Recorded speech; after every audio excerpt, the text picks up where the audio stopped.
नमस्कार फ्रेंड्स, जी के bucket study tube पर आपका स्वागत है। राजनीति विज्ञान की श्रृंखला भाग 18 में आज हम मंत्रिपरिषद के बारे में बात करने वाले हैं, यानी कि काउंसिल ऑफ मिनिस्टर्स के बारे में। वन लाइनर फॉर्मेट में हम प्रश्नों को देखेंगे और समझने का प्रयास करेंगे मंत्रिपरिषद क्या है और विभिन्न प्रकार के जो मंत्री होते हैं वे किस प्रकार से होते हैं। तो चलिए स्टार्ट करते हैं और देखते हैं आज का हमारा मंत्रिपरिषद। पहला प्रश्न लेते हैं, भारतीय संविधान में सरकार की संसदीय व्यवस्था किस मॉडल पर आधारित है? तो हमारे यहाँ जो संसदीय व्यवस्था अपनाई गई है वह ब्रिटिश से ली गई है, इसलिए कहा जाता है कि हमारी संसदीय व्यवस्था ब्रिटिश मॉडल पर आधारित है। तो सही उत्तर है हमारा ब्रिटिश मॉडल। नेक्स्ट इंपॉर्टेंट प्रश्न, भारतीय राजनीति एवं प्रशासनिक व्यवस्था में मुख्य कार्यकारी अधिकारी है? तो इसका सही उत्तर है मंत्रिपरिषद। आगे के प्रश्नों को देखने से पहले हमें मंत्रिपरिषद को समझना बहुत ही आवश्यक है। तो चलिए देखते हैं और समझते हैं मंत्रिपरिषद। ध्यान से आप देखिए और समझिए। मंत्रिपरिषद कहते किसको है? तो मंत्रिपरिषद देखा जाए तो बहुत सारे मंत्रियों का एक बड़ा निकाय है, जिसमें 60 से 70 मंत्री लगभग होते हैं और इनमें देखा जाए तो विभिन्न प्रकार के मंत्री होते हैं, जैसे मंत्रिमंडल के मंत्री, राज्य मंत्री और उप मंत्री। तो मुख्य रूप से 3 प्रकार के मंत्री होते हैं मंत्रिपरिषद में। और आपको यहाँ यह ध्यान रखना है कि मंत्रिपरिषद का जो केंद्र बिंदु होता है, यानी मंत्रिपरिषद में सबसे प्रमुख जो पद होता है वह प्रधानमंत्री का होता है। और मंत्रिपरिषद का उल्लेख हमारे संविधान में अनुच्छेद 74 और 75 में किया गया है। तो इस प्रकार देखा जाए तो यह ऐसी व्यवस्था है जिसका उल्लेख व्यापक रूप से संविधान में किया गया है। इसके आकार और वर्गीकरण संविधान में वर्णित नहीं है, क्योंकि मंत्रिपरिषद का जो आकार है वह प्रधानमंत्री द्वारा निर्धारित होता है और यह समय और स्थिति को देखकर निर्धारित किया जाता है कि मंत्रिपरिषद का आकार कितना होना चाहिए। लेकिन वर्तमान में मंत्रिपरिषद के अधिकतम आकार के बारे में यह नियम है कि मंत्रिपरिषद का जो आकार है वह सदन की कुल सदस्य संख्या का 15% से अधिक नहीं हो सकता। तो इस प्रकार लगभग 80 या 81 हम कह सकते हैं, इतने से ज़्यादा मंत्रिपरिषद में मंत्री नहीं हो सकते हैं किसी भी हाल में हमारी वर्तमान जो राजनीतिक व्यवस्था है उसमें।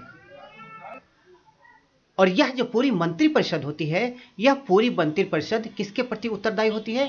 लोकसभा के प्रति। तो यह आपको याद रखना है। तो इस प्रकार हमने समझा मंत्रिपरिषद को। अब हम देखते हैं मंत्रिपरिषद में जो विभिन्न प्रकार के मंत्री हैं वे क्या क्या काम करते हैं और उनकी क्या कार्यप्रणाली है।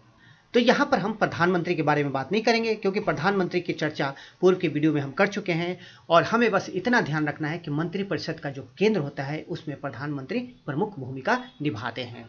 तो सबसे पहले हम बात करेंगे मंत्रिमंडल के मंत्री के बारे में, यानी कि कैबिनेट मंत्री के बारे में।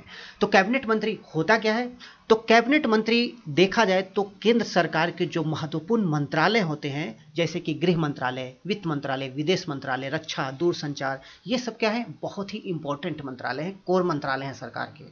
तो इन मंत्रालयों में जो मंत्री होते हैं बहुत ही वरिष्ठ स्तर के मंत्री होते हैं और इन मंत्रियों की संख्या 15 से 20 होती है। तो इंपॉर्टेंट मंत्री कह सकते हैं कि प्रधानमंत्री के जो महत्वपूर्ण विभाग होते हैं, जो महत्वपूर्ण मंत्री होते हैं, उनका जो समूह होता है 15-20 मंत्रियों का, वह कैबिनेट मंत्री कहलाता है, मंत्रिमंडल कहलाता है। और निर्णय लेने में देखा जाए तो कैबिनेट यानी कि मंत्रिमंडल के जो मंत्री होते हैं उनके बहुत ही महत्वपूर्ण और प्रभावी भूमिका होती है। इसके बाद बात करते हैं राज्य मंत्री के बारे में। तो राज्य मंत्री का भूमिका क्या है? तो राज्य मंत्री की अगर भूमिका देखें तो राज्य मंत्री की 2 प्रकार से भूमिका बनती है।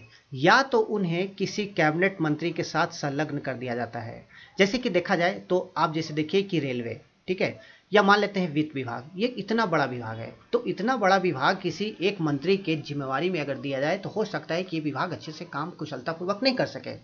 तो क्या होता है कि जो वित्त और रेलवे जैसे बड़े विभाग है, इन विभागों के जो मंत्रिमंडल होते हैं, मतलब कैबिनेट जो मंत्री होते हैं, जो मेन मंत्री होते हैं, उन मंत्री को सहयोग के लिए राज्य मंत्री की सुविधा भी उपलब्ध करा दी जाती है, ताकि उनके जो कार्य है वे आसान हो जाए, देखरेख हो जाए। तो पहला राज्य मंत्री का काम यह होता है कि या तो वह कोई भी कैबिनेट मंत्री है उनके सहयोगी के रूप में काम करें, या फिर दूसरा उन्हें स्वतंत्र प्रभार दे दिया जाता है। तो इस प्रकार राज्य मंत्री के संदर्भ में हमें दो चीजें याद रखनी है कि यह दो प्रकार से कार्य करते हैं, या तो कैबिनेट मंत्री के सहयोगी के रूप में या स्वतंत्र प्रभार के रूप में।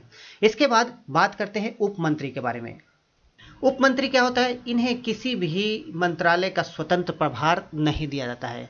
यानी कि उप मंत्री अगर देखा जाए तो मुख्य रूप से इनका यह काम है कि या तो वह राज्य मंत्री या तो मंत्रिमंडल यानी कि कैबिनेट मंत्री, इनके सहयोगी के रूप में, सहायक के रूप में काम करने का कार्य करते हैं उप मंत्री।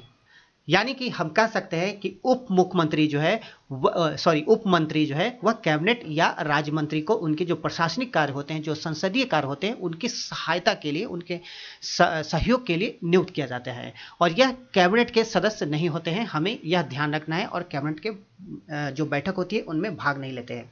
तो यहाँ पर यदि कैबिनेट की बात किया जाए तो कैबिनेट मुख्य रूप से यदि मंत्रिपरिषद में से हम यदि प्रधानमंत्री, ठीक है, प्रधानमंत्री और मंत्रिमंडल के जो मंत्री हैं इनको यदि हम निकाल दें तो इन दोनों को मिलाकर जो बनेगा वह कैबिनेट मंत्री कहलाएगा।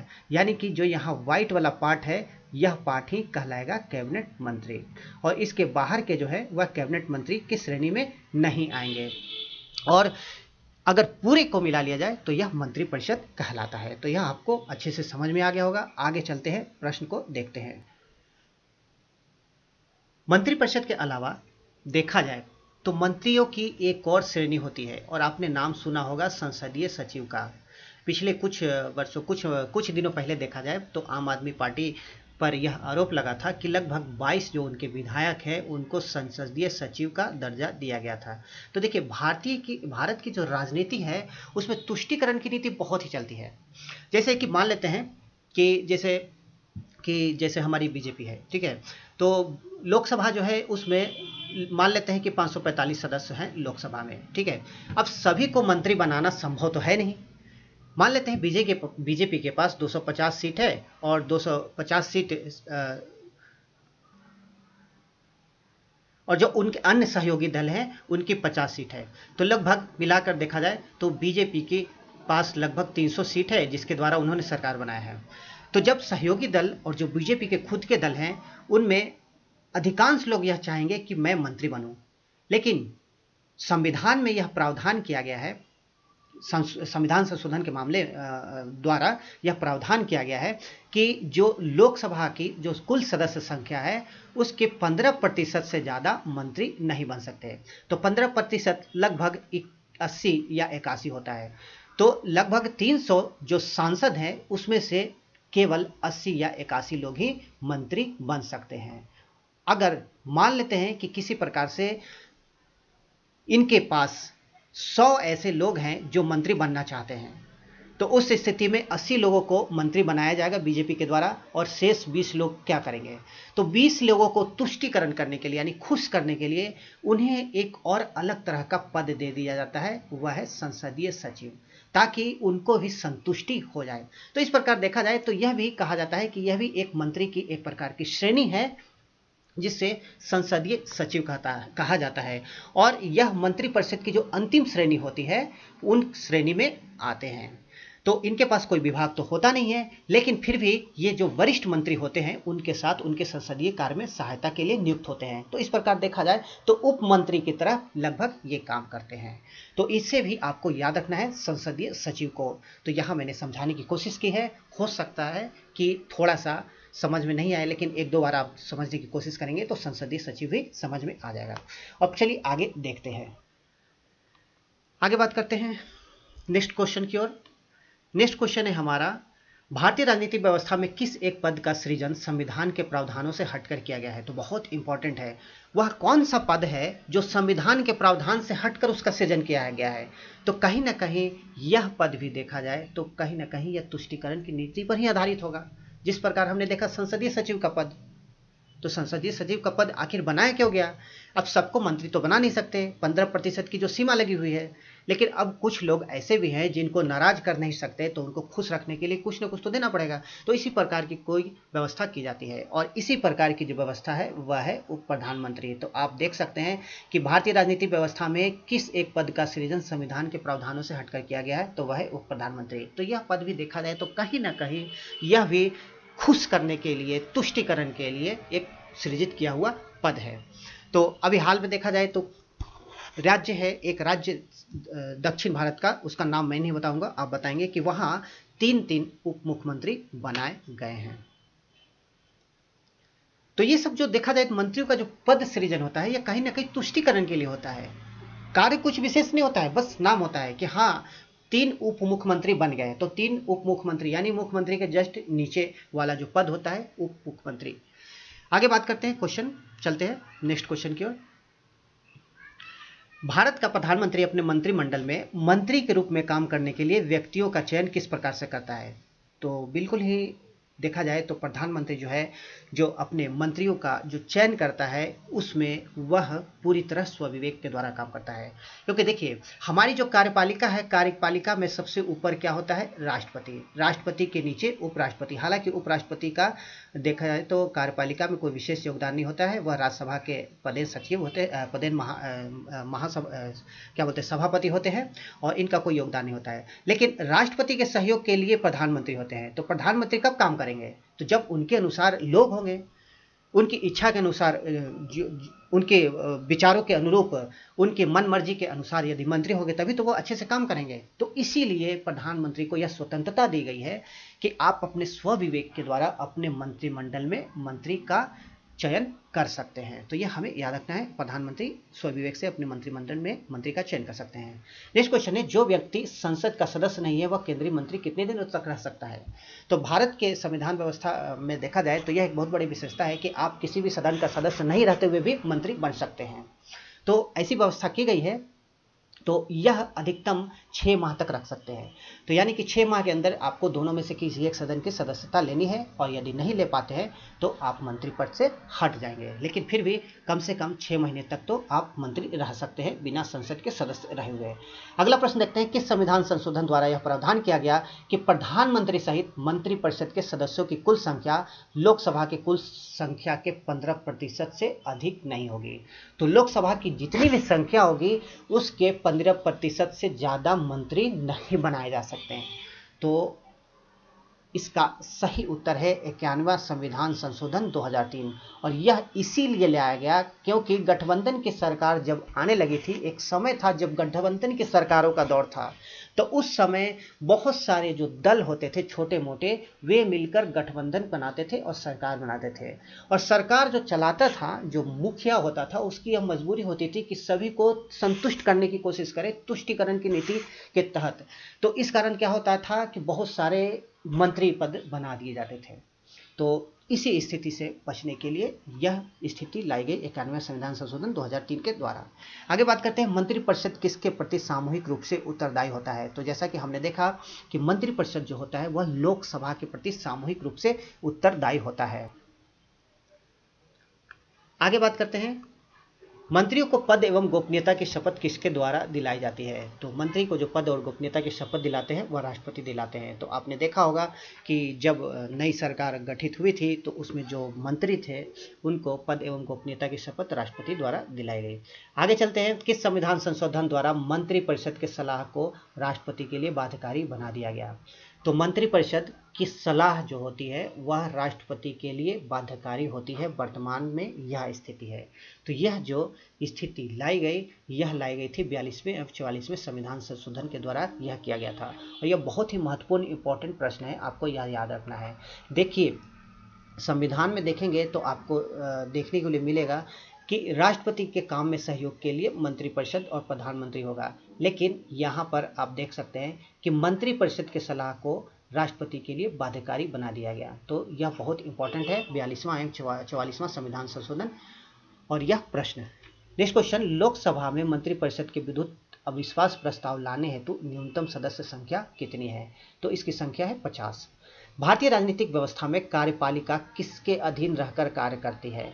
तो भारतीय राजनीतिक व्यवस्था में कार्यपालिका जो है वह विधायिका के अधीन रहकर कार्य करती है, क्योंकि जो कार्यपालिका है उसको विधायिका को जवाब देना होता है और उसी के अधीन रहकर कार्य करती है।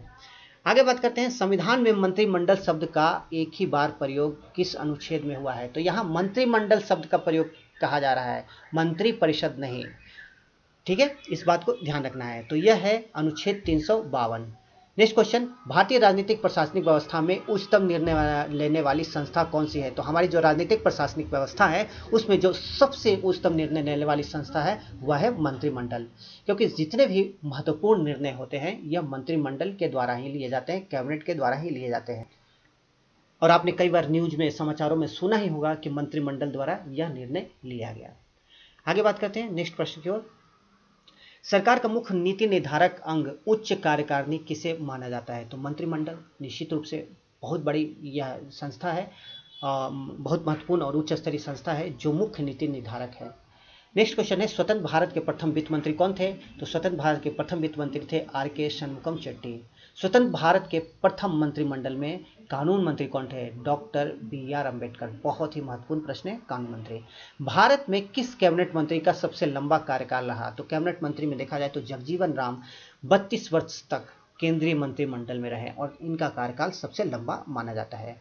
नेक्स्ट क्वेश्चन, राष्ट्रपति किस स्थिति में मंत्रिपरिषद की सलाह मानने हेतु बाध्य नहीं होते हैं? तो जैसा कि हमने देखा कि राष्ट्रपति क्या है, वह मंत्रिपरिषद की सलाह के अनुसार ही काम करते हैं और उसकी जो सलाह होती है उसके मानने हेतु वह बाध्य होते हैं। लेकिन कुछ ऐसी स्थितियां होती हैं जब राष्ट्रपति मंत्रिपरिषद की सलाह मानने हेतु बाध्य नहीं होते हैं। तो आपके मन में इसका सही उत्तर आ गया होगा, तो चलिए देखते हैं इसका सही उत्तर क्या होता है। इसका सही उत्तर है जब मंत्रिपरिषद लोकसभा में विश्वास मत खो चुका है।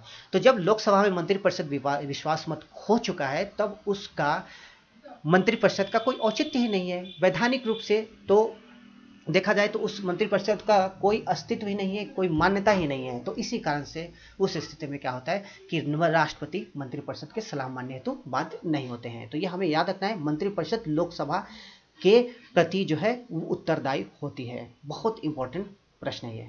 आगे बात करते हैं, 1953 में डॉक्टर बी.आर. अम्बेडकर ने किस बिल पर मतभेद होने के कारण त्यागपत्र दे दिया था? तो बहुत ही महत्वपूर्ण है, 1953 में इन्होंने त्यागपत्र दे दिया था हिंदू कोड बिल के संदर्भ में। आगे बात करते हैं, मंत्रिपरिषद में मंत्रियों की कितनी श्रेणियां होती हैं? तो पिछली स्लाइड में हमने देखा है कि मंत्रिपरिषद में 3 श्रेणियां होती हैं। पहली होती है कैबिनेट मंत्री की, दूसरी होती है राज्य मंत्री की और तीसरी होती है उप मंत्री की। संसदीय सचिव को भी इसमें माना जाता है, लेकिन सामान्यतः हम अगर कैबिनेट मंत्रिपरिषद में अगर मंत्री की श्रेणी देखा जाए तो इसमें 3 ही हम देखेंगे। आगे बात करते हैं, मंत्रिपरिषद की अंतिम श्रेणी में शामिल किया जाता है। तो अंतिम श्रेणी में संसदीय सचिव को शामिल किया जाता है। आगे, संसदीय सचिव का प्रमुख कार्य क्या होता है? तो संसदीय सचिव का प्रमुख कार्य यह होता है कि जो वरिष्ठ मंत्री होते हैं उनके साथ उनके संसदीय कार्य में सहायता करना। तो देखा जाए तो यह भी एक प्रकार से उप मंत्री के रूप में ही काम करते हैं, कैबिनेट मंत्री के साथ, राज्य मंत्री के साथ। अगला प्रश्न है, प्रधानमंत्री एवं उनके कार्यकाल में उप प्रधानमंत्री। तो बहुत ही इंपॉर्टेंट है कि देखा है हमने कि उप प्रधानमंत्री का जो पद है वह तुष्टीकरण की नीति पर आधारित पद है, एक तरह से खुश करने का पद है कि चलो भाई तुमको एक उप प्रधानमंत्री का पद दे दिया। तो बहुत सारे ऐसे पद हैं, बहुत सारे ऐसे उप प्रधानमंत्री हैं जिन्हें हमें याद रखना है और वह उप प्रधानमंत्री किन किन प्रधानमंत्री के कार्यकाल में रहे। तो सबसे पहले बात करते हैं हम प्रधानमंत्री जवाहरलाल नेहरू। तो जवाहरलाल नेहरू के कार्यकाल में उप प्रधानमंत्री कौन थे? तो बहुत ही इंपॉर्टेंट है और आप सभी को पता होगा, सरदार पटेल। तो सरदार पटेल, वल्लभ भाई पटेल जवाहरलाल नेहरू के समय में उप प्रधानमंत्री थे। नेक्स्ट बात करते हैं इंदिरा गांधी। इंदिरा गांधी जब प्रधानमंत्री थी तो उस समय मोरारजी देसाई उप प्रधानमंत्री थे। तो बहुत ही इंपॉर्टेंट प्रश्न है, यह भी आपको याद रखना है। आगे बात करते हैं मोरारजी देसाई। तो जब मोरारजी देसाई प्रधानमंत्री बने तो उनके समय में उप प्रधानमंत्री कौन बना? तो उप प्रधानमंत्री बने चौधरी चरण सिंह। तो थोड़ा थोड़ा प्रश्नों में देखा जाए तो समय का गैप रहता है। इस समय के गैप में आप चाहे तो प्रश्न को अपने स्तर से रिमाइंड कर सकते हैं। मतलब एक तरह से समझा जाए कि मैं आपसे क्वेश्चन पूछ रहा हूं, आप उस क्वेश्चन को देखिए, अपने मन में उत्तर देके कि आप कितना सही उत्तर देते हैं। आगे बात करते हैं प्रधानमंत्री चौधरी चरण सिंह। तो चौधरी चरण सिंह जब प्रधानमंत्री थे तो इनके समय में उप प्रधानमंत्री कौन थे? तो इसका सही उत्तर है जगजीवन राम। नेक्स्ट क्वेश्चन, प्रधानमंत्री विश्वनाथ प्रताप सिंह, तो विश्वनाथ प्रताप सिंह के कार्यकाल में उप प्रधानमंत्री थे देवीलाल। नेक्स्ट, प्रधानमंत्री अटल बिहारी वाजपेयी, तो अटल बिहारी वाजपेयी के समय में आप सभी को पता होगा लाल कृष्ण आडवाणी थे उप प्रधानमंत्री, और इनकी बहुत ही इच्छा थी प्रधानमंत्री बनने की, लेकिन ये प्रधानमंत्री नहीं बन पाए। तो इस प्रकार हमने प्रधानमंत्री और उप प्रधानमंत्री के बारे में देखा। अब बात करते हैं भारतीय राजनीति में उप प्रधानमंत्री की नियुक्ति होने का मुख्य कारण क्या है। तो इसका प्रमुख कारण है राजनीतिक कारण, और इसी कारण से उप प्रधानमंत्री की नियुक्ति होती है। और राजनीति में देखा जाए तो जब जब सत्ता मजबूत होता है, केंद्रीय सत्ता एकदम अति मजबूत होता है, तो उस स्थिति में जब बहुमत दल की सरकार होती है, तो उस स्थिति में देखा जाए तो ये उप प्रधानमंत्री जैसे पद का कोई अस्तित्व ही नहीं होता है। आगे बात करते हैं नेक्स्ट प्रश्न की ओर। अगला प्रश्न है हमारा, किस प्रकार के कैबिनेट में कैबिनेट मंत्री के अलावा प्रधानमंत्री के मित्र, पारिवारिक सदस्य आदि भी शामिल होते हैं। तो बहुत ही इंपॉर्टेंट प्रश्न है। आप कई सारे भारत के ऐसे प्रधानमंत्री रहे हैं जिनके निर्णय जो हैं वह किचन कैबिनेट द्वारा लिए जाते हैं। तो किचन कैबिनेट की अगर हम बात करें तो किचन कैबिनेट ऐसी कैबिनेट को कहा जाता है जिसमें बहुत ही क्लोज कोई प्रधानमंत्री जो होते हैं उनके बहुत ही क्लोज एक दो जो मंत्री होते हैं, उसके अलावा उनके कोई मित्र होते हैं या उनके कोई पारिवारिक सदस्य होते हैं। तो ये आपस में बैठकर कभी चाय पे चर्चा, कभी घर पे बुला लेते हैं, आपस में चर्चा कर लेते हैं, और बहुत महत्वपूर्ण कोई विषय होता है तो उस पर यूं ही निर्णय ले लेते हैं। तो इस प्रकार देखा जाए तो किचन कैबिनेट को भी आपको कॉन्सेप्ट जो है यह ध्यान रखना है। वह इसीलिए क्योंकि कई बार एग्जाम में किचन कैबिनेट से संबंधित प्रश्न पूछा जाता है। और किचन कैबिनेट की अगर बात करें तो प्रधानमंत्री इसका प्रमुख होता है। औपचारिक रूप से यह निर्णय लेने वाली उच्चतम संस्था होती है, यानी कि आंतरिक कैबिनेट या किचन कैबिनेट कहलाने वाला जो ये छोटा सा निकाय होता है, यह सत्ता का प्रमुख केंद्र होता है। और चाहे इंदिरा गांधी का शासन काल ले, चाहे राजीव गांधी का शासन काल ले, तो बहुत सारे ऐसे प्रधानमंत्री हैं जिनके शासनकाल में हम कहीं ना कहीं किचन कैबिनेट का अस्तित्व को हम देखते हैं। जैसे कि नेहरू गांधी पंडित जवाहरलाल नेहरू के अगर आंतरिक के कैबिनेट में देखा जाए तो सरदार पटेल, मौलाना आज़ाद, ये सभी क्या थे, किचन कैबिनेट में शामिल थे। लाल बहादुर शास्त्री के काल में देखें तो वाईवी चौहान, स्वर्ण सिंह, जीएल नंदा, ये सब क्या थे, इनके महत्वपूर्ण इंपॉर्टेंट मंत्री थे जो इनके किचन कैबिनेट का भाग थे। इंदिरा गांधी के ज़माने में भी देखा जाए तो जो किचन कैबिनेट थी, जिसको आंतरिक कैबिनेट भी कहा जाता था, वो बहुत ही शक्तिशाली थी, जिसमें वाईवी चौहान, उमा शंकर दीक्षित, डॉक्टर कर्ण सिंह, फखरुद्दीन अली अहमद, ये सभी शामिल थे। तो आपको यही याद रखना है, किचन कैबिनेट देखा जाए तो इस प्रकार से एक महत्वपूर्ण संस्था है जिसमें प्रधानमंत्री के मित्र, पारिवारिक सदस्य आदि भी शामिल होते हैं। आगे बात करते हैं किचन कैबिनेट किस प्रकार की संस्था है। तो संविधानेतर, यानी कि संविधान में इसका कोई उल्लेख नहीं है, संविधान में इसका कोई उल्लेख नहीं है, तो यह संविधानेतर एक संस्था है किचन कैबिनेट। नेक्स्ट क्वेश्चन, मंत्रिमंडलीय समितियां किस प्रकार की संस्था है। तो यह भी संविधानेतर संस्था है, मंत्रिमंडल समितियां। नेक्स्ट क्वेश्चन, मंत्रिमंडलीय समितियां कितने प्रकार की होती है। तो यह भी बहुत इंपॉर्टेंट है, 2 प्रकार की होती है, अस्थाई एवं तदर्थ मंत्रिमंडल की समितियां। तो सबसे पहले बात करते हैं अस्थाई। तो अस्थाई समिति वह होती है जो अस्थाई होती है, परमानेंट होती है, यानी कि जो भंग नहीं होती है। और दूसरी तदर्थ समिति, तदर्थ समिति वह होती है जो समय समय पर विशेष कार्य हेतु गठित होती है। तो कार्य विशेष के लिए गठित होती है, और जैसे ही वह कार्य पूर्ण हो जाता है, कार्य समाप्त हो जाता है, तो वह जो तदर्थ समिति जो गठित होती है वह भी भंग हो जाती है, समाप्त हो जाती है। अगला प्रश्न है, सभी कैबिनेट समितियों में सबसे शक्तिशाली समिति किसे माना जाता है, जिसे सुपर कैबिनेट भी कहा जाता है। बहुत इंपॉर्टेंट प्रश्न है, सुपर कैबिनेट किसे कहा जाता है। तो इसका सही उत्तर है राजनीतिक मामलों की समिति, और यह बहुत ही इंपॉर्टेंट प्रश्न है, आपको याद रखना है। तो ये था हमारा मंत्रिपरिषद से संबंधित महत्वपूर्ण वीडियो के डिस्क्रिप्शन बॉक्स में आप चाहे तो जाकर वहाँ से हमारी जो ई स्टोर है वहाँ पर से बुक भी परचेज कर सकते हैं। तो इसी के साथ वीडियो हमारा समाप्त होता है। नेक्स्ट वीडियो के साथ बहुत जल्द आएंगे। Thank you very much.